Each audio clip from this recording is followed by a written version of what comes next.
Putin butun Ukraina va Boltiq davlatlarini bosib olish fikridan voz kechmagan AQSh razvedkasi. Yashirin urush boshlandimi? Berlin har kuni nishonda. AQShda ikkita shtatni bog'lovchi ko'prik portlatildi. Urush ssenariysi ishga tushdimi? Eron prezidenti keskin signal berdi. Ankorij kelishuvi: Donald Tramp takliflari Rossiya uchun qopqonmi yoki chiqish yo'limi? Hindistonda mulozim hijob o'ragan shifokorning yuzidagi ro'molini ochib tashladi. Qirg'iziston tashqi qarzini bir kunda to'lashga qodir — Sadir Japarov. Putin butun Ukraina va Boltiq davlatlarini bosib olish fikridan voz kechmagan AQSh razvedkasi. Rossiya prezidenti Vladimir Putin tinchlik o'rnatish istagi borligiga ishontirganiga qaramay, hanuz butun Ukrainani egallab olishga intilmoqda. Bu haqda AQSh razvedkasi ma'lumotlari bilan tanish 6 nafar manba xabar berdi.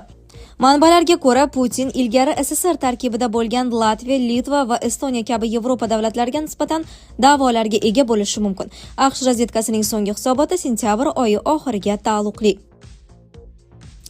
Ushbu baholar AQSh prezidenti Tramp va uning muzokarachilari Putinning urushni yakunlashdan manfaatdorligi haqidagi ochiq bayonotlariga, shuningdek Putinning Rossiya Yevropaga tahdid solmasligi haqidagi so'zlariga zid keladi.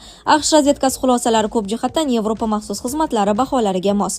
Razvedka ma'lumotlari har doim Putinga ko'proq narsa kerakligini ko'rsatgan. Yevropaliklar bunga amin, polyaklar bunga mutlaqo ishonadi. Boltiqbo'yi davlatlarida esa keyingi navbat o'zlariga keladi deb hisoblashadi, dedi AQSh vakillar palatasining razvedka qo'mitasi a'zosi Mike Quigley. NATO razvedkasi 2025-yil dekabr oyiga kelib, Rossiyaning Ukrainadagi yo'qotishlar, halok bo'lganlar va yaradorlar bilan birga 1,15 million kishiga yetganini ma'lum qildi. The Economist hisob-kitoblariga ko'ra, qurbonlar soni 680 ming kishigacha yetishi mumkin. Hozirda Rossiya Ukraina hududining taxminan 20% nazorat qilmoqda. Bu hududlarning aksariyati urushning dastlabki oylarida egallangan. Yashirin urush boshlandimi? Berlin har kuni nishonda. Germaniya kansleri Friedrich Merz Rossiyani mamlakat xavfsizligiga qarshi muntazam va tizimli tahdidlar manbai sifatida ta'riflab, Berlinni faqat ochiq harbiy bosim, balki yashirin va murakkab hujumlar bilan ham yuzma-yuz kelayotganini bildirdi. Uning so'zlariga ko'ra, Germaniyaga qarshi har kuni dronlar orqali razvedka va provokatsion faoliyat olib borilmoqda. Muhim shaxslarga nisbatan suiqasdlar va sabotajga urinishlar aniqlanmoqda. Davlat va strategik infratuzilmalarga qarshi kiber hujumlar kuchaymoqda. Maxfiy ma'lumotlarni qo'lga kiritishga qaratilgan josuslik faoliyati kengayib bormoqda hamda jamiyatni ichidan bo'lishga qaratilgan nishonli dezinformatsiya kampaniyalari faoliyat yuritmoqda.